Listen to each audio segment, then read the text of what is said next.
ಈ ಜಾಗಕ್ಕೆ ಬರೋಕೆ ಫಾರೆಸ್ಟ್ ಆಫೀಸರ್ ಪರ್ಮಿಷನ್ ಬೇಕಾ?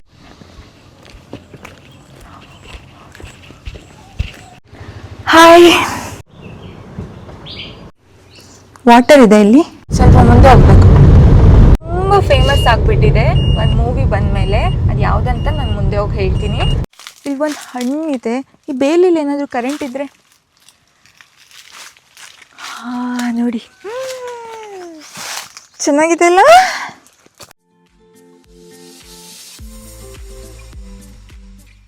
Hello universe, welcome back. Hope you all ತುಂಬಾ ಚೆನ್ನಾಗಿದ್ದೀರಾ. ಇವತ್ ನಾವು ಎಕ್ಸ್ಪ್ಲೋರ್ ಮಾಡೋದಕ್ಕೂ ಮುಂಚೆ ಆ ಜಾಗದ ಬಗ್ಗೆ ತಿಳ್ಕೊಂಡ್ ಬರೋಣ ಬನ್ನಿ. ಹಾಗಾದ್ರೆ, ಹಿಂದೊಂದು ಕಾಲದಲ್ಲಿ ಭೂಮಿಲಿ ಪುರುಷ ಶಕ್ತಿ ಕಡಿಮೆ ಆಗ್ತಾ ಬ್ರಹ್ಮನ ಸೃಷ್ಟಿ ನಾಶ ಆಗ್ತಾ ಇರುತ್ತೆ. ಪ್ರಪಂಚನೇ ಅಲ್ಲೋಲ ಕಲ್ಲೋಲ ಆಗ್ತಾ ಇರುತ್ತೆ. ಇದರಿಂದ ದೇವತೆಗಳು, ಋಷಿಮುನಿಗಳೆಲ್ಲ ನಾರದ ಮುನಿಗಳು ಹೇಳ್ದ ಹಾಗೆ ಮಹಾವಿಷ್ಣುವಿನ ಹತ್ರ ಹೋಗಿ ಪರಿಹಾರ ಕೇಳ್ತಾರೆ. ಆಗ ಶ್ರೀಮನ್ ನಾರಾಯಣನಿಂದ ಈ ವಿಷಯ ಗೊತ್ತಾಗುತ್ತೆ. ನಮಗೆ ಗೊತ್ತಿರೋ ಕತೆ ಇದು. ಶಿವ ದಕ್ಷ ಯಜ್ಞದಲ್ಲಿ ದಾಕ್ಷಾಯಣಿನ ಕಳ್ಕೊಂಡ್ಮೇಲೆ ಗಾಢ ತಪಸ್ಗೆ ಹೋಗ್ಬಿಡ್ತಾನೆ. ಇದರಿಂದಾನೇ ಪುರುಷ ಶಕ್ತಿ ಭೂಮಿಲಿ ಕಡಿಮೆ ಆಗ್ತಾ ಇರುತ್ತೆ. ಹೀಗಿದ್ದಾಗ ಮನ್ಮಥನ ಪಂಚಶರಗಳಿಂದ ಎಚ್ಚೆತ್ತ ಶಿವ ಪರ್ವತರಾಜನ ಮಗಳು ಪಾರ್ವತಿ ದೇವಿನ ಮದುವೆ ಆಗಿ ಕೈಲಾಸದಲ್ಲೇ ಇರ್ತಾನೆ. ಒಂದಿನ ಭೂಲೋಕಕ್ಕೆ ಪ್ರವಾಸ ಅಂತ ಶಿವ ಪಾರ್ವತಿ ನಂದಿನಾಗ ಸಮೇತರಾಗಿ ಬರ್ತಾರೆ. ಶಿವ ಭೂಲೋಕದಲ್ಲಿ ಇದ್ರೆ ಸಮಸ್ಯೆಗೆ ಪರಿಹಾರ ಇರೋದ್ರಿಂದ ದೇವತೆಗಳ ಮಾತಿನಂತೆ ಮನ್ಮಥ ಭೂಲೋಕದಲ್ಲಿ ಒಂದು ಸುಂದರ ಜಾಗನ ಸೃಷ್ಟಿ ಮಾಡಿ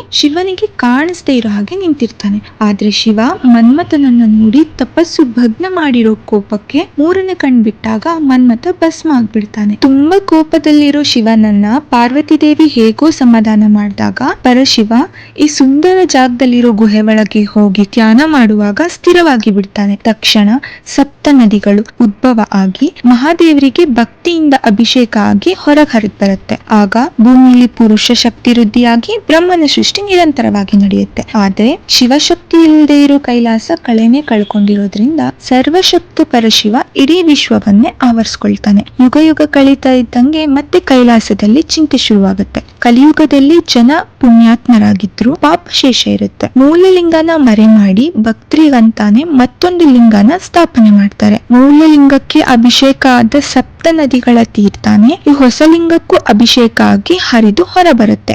ಸೂರ್ಯಾಸ್ತ ಆಗೋ ಟೈಮಲ್ಲಿ ಸೂರ್ಯನ ಕಿರಣ ಈ ಗುಹೆ ಒಳಗೆ ಪ್ರವೇಶ ಮಾಡಿ ಭಗವಾನ್ ಸೂರ್ಯನೇ ಮಹಾದೇವರಿಗೆ ಆರತಿ ಬೆಳಗೋದಂತೆ. ಒಟ್ಟಾರೆಯಾಗಿ ಪ್ರಕೃತಿನೇ ನಿರ್ಮಾಣ ಮಾಡಿಕೊಂಡು ಪ್ರಕೃತಿನೇ ಪೂಜೆ ಮಾಡೋ ವಿಶಿಷ್ಟವಾದ ಗುಹಾ ದೇವಾಲಯ ಇದು. ಇಲ್ಲಿ ಶಿವ ಕೇಶವನಾಥೇಶ್ವರನಾಗಿ ಭಕ್ತರನ್ನ ಕಾಯ್ತಾ ಇದ್ದಾನೆ. ಈ ನೀರನ್ನ ಮುಟ್ಟೋದ್ರಿಂದ ಎಂತ ಪಾಪ ಇದ್ರು ಏನೇ ಸಮಸ್ಯೆ ಇದ್ರು ಅನುಗ್ರಹ ಪಡಿತಾರೆ ಅನ್ನೋದು ಇಲ್ಲಿನ ಮಹಿಮೆ.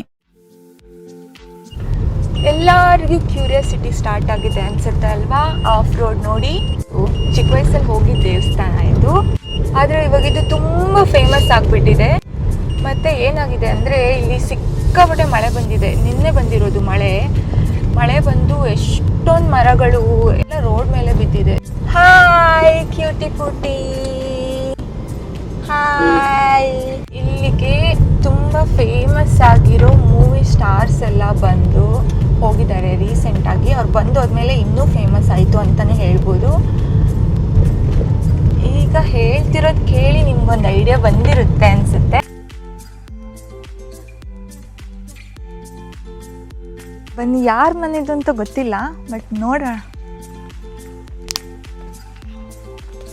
ಇಲ್ಲೆಲ್ಲ ಬಿದ್ದಿದೆ ನೋಡಿ. ಆಲ್ರೆಡಿ ಇದ್ರ ಬೀಜ ಎಲ್ಲ ಎತ್ಕೊಂಡು ಹೋಗಿದ್ದಾರೆ. ಇವಾಗ ಇದನ್ನ ಇಲ್ಲಿ ಒಂದು ಹಣ್ಣು ಇದೆ. ಈ ಬೇಲಿಲಿ ಏನಾದರೂ ಕರೆಂಟ್ ಇದ್ರೆ ನೋಡಿ, ಚೆನ್ನಾಗಿದೆ ಅಲ್ಲ? ನಾವಿದನ್ನ ದನಗಳಿಗೆ ಹಾಕ್ತೀವಿ. ನಾವು ಅಷ್ಟೊಂದು ತಿನ್ನಲ್ಲ. ಉಪ್ಪು ಖಾರ ಹಾಕೊಂಡು ತಿಂದರೆ ಚೆನ್ನಾಗಿರುತ್ತೆ. ಇದು ಗೇರ್ ಹಣ್ಣು, ಇದು ಗೇರ್ ಬೀಜ. ಇದರಲ್ಲೇನೆ ನಮಗೆ ಕ್ಯಾಶ್ಯೂ ನಟ್ ಸಿಗೋದು. ಇಲ್ಲಿಂದ ನಾವು ಹೋಗ್ತಿರೋ ಜಾಗಕ್ಕೆ 1 ಕಿಲೋಮೀಟರ್ ಇದೆ ಅಷ್ಟೇ.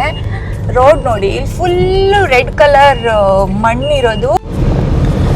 ಓ ದಟ್ಟ ಕಾಡು. ದಟ್ಟ ಕಾಡಲ್ಲಿ ಜೊತೆ ಜೊತೆಯಾಗಿ ಕಳೆದು ಹೋಗೋಣ ಬರುವೆಯ.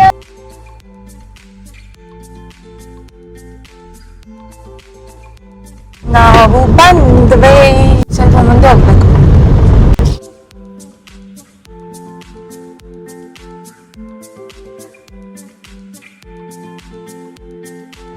ಹಾಯ್.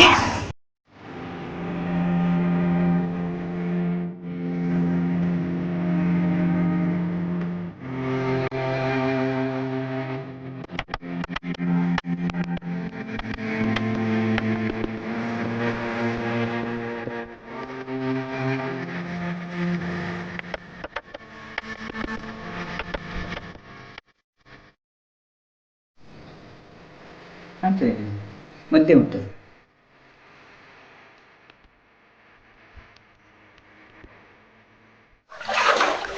ಇದು ತುಂಬಾ ನೀರ್ ಕ್ಲೀನ್ ಆಗಿರುತ್ತಲ್ಲ, ಅವಾಗ ಮೀನೆಲ್ಲ ಕಾಣಿಸುತ್ತೆ ಚೆನ್ನಾಗಿ. ಈಗ ಇಲ್ಲೆಲ್ಲ ಬಿಸ್ಕೆಟ್ ಎಲ್ಲ ಹಾಕಿದ್ರೆ ಹಾ ಹಾ ಮೀನು ಬರ್ತದೆ. ಇದು ಎದುರುಗಡೆಯಿಂದ ಒಂದು ದೇವಸ್ಥಾನ ಎಂಟ್ರಿ ಇದೆ. ಇಲ್ಲಿ ಹಿಂದೆ ಬಂದ್ರೆ ಈ ತರ ಗುಹೆ ಇದೆ.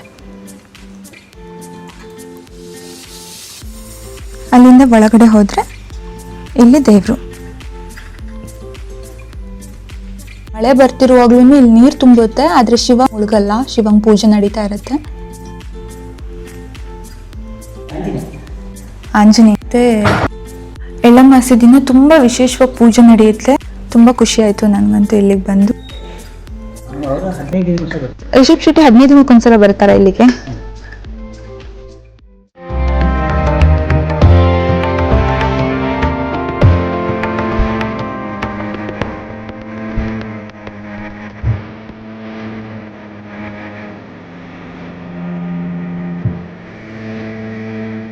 ನೋಡಿ, ಕಾಯಿ ಇದು ಹಿಂಗಿರುತ್ತೆ, ಇದು ಹಣ್ಣಾಗತ್ತೆ. ಹಣ್ಣಾದಾಗ ಹಿಂಗೆ ಇರುತ್ತೆ.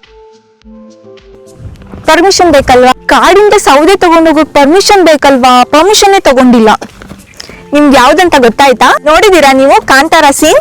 ರಿಷಬ್ ಶೆಟ್ಟಿ ಫಾರೆಸ್ಟ್ ಆಫೀಸರ್ ಜೊತೆ ಕಾನ್ವರ್ಸೇಷನ್ ಆಗಿದ್ದು ಇದೇ ಜಾಗದಲ್ಲಿ. ಈ ಸೀನ್ ಅಂತ ಕೆಳಗಡೆ ಹಾಕ್ತೀನಿ ನೋಡಿ. ನೋಡ್ರಿ, ಆದಷ್ಟು ಬೇಗ ಸರ್ವೆ ಮುಗಿಸಿ ರಿಪೋರ್ಟ್ ಕೊಡ್ಬೇಕು.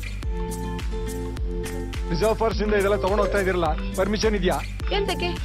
ಇನ್ ಮೇಲೆ ಈ ಕಾಡಲ್ಲಿ ಏನೇ ಮಾಡ್ಬೇಕು ಅಂದ್ರೂ ನಾನು ಪರ್ಮಿಷನ್ ತಗೋಬೇಕು. ಕಾಡಿಂದ ಎಂತ ತರ್ಬೇಕಾದ್ರೂ ಈ ಜನದ್ದು ಪರ್ಮಿಷನ್ ಬೇಕಂತೆ. ಹೌದಾ? ಪರ್ಮಿಷನ್ ತಗೊಳ್ಬೇಕಾ? ಪರ್ಮಿಷನ್ ಇಲ್ಲದೆ ಹೋದ್ರೆ ಸರ್ಕಾರ ಬಿಡ್ಬೇಕಲ್ಲ. ಸಾಮರೆ, ನೀವು ನಿಮ್ಮ ಸರ್ಕಾರ ಬರ್ಲಿಕ್ಕಿಂತ ಮುಂಚೆ ನಾವಿದ್ದದಿಲ್ಲಿ. ಹಾಗೆ ನೋಡಿದ್ರೆ ನೀವು ನಮ್ಮ ಹತ್ರ ಪರ್ಮಿಷನ್ ತಗೊಳ್ಬೇಕು. ತಗೊಂಡಿದ್ದೀರಾ? ತಗೊಂಡಿದ್ದೀರಾ? ಇಲ್ಲ ಪರ್ಮಿಷನ್ ಎಲ್ಲ ಎಂತ ಬೇಡ ಹೊಸನೇಗ. ನೀವು ಹೊರಡಿ ಹೊಡಿ ಹೊಡಿ.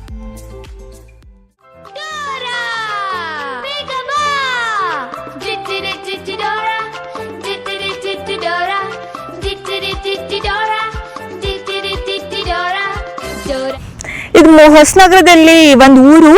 ಇದು ಮುಳುಗಡೆ ಆಗಿರೋ ಜಾಗ. ಇದು ವರಾಹಿ ನದಿ.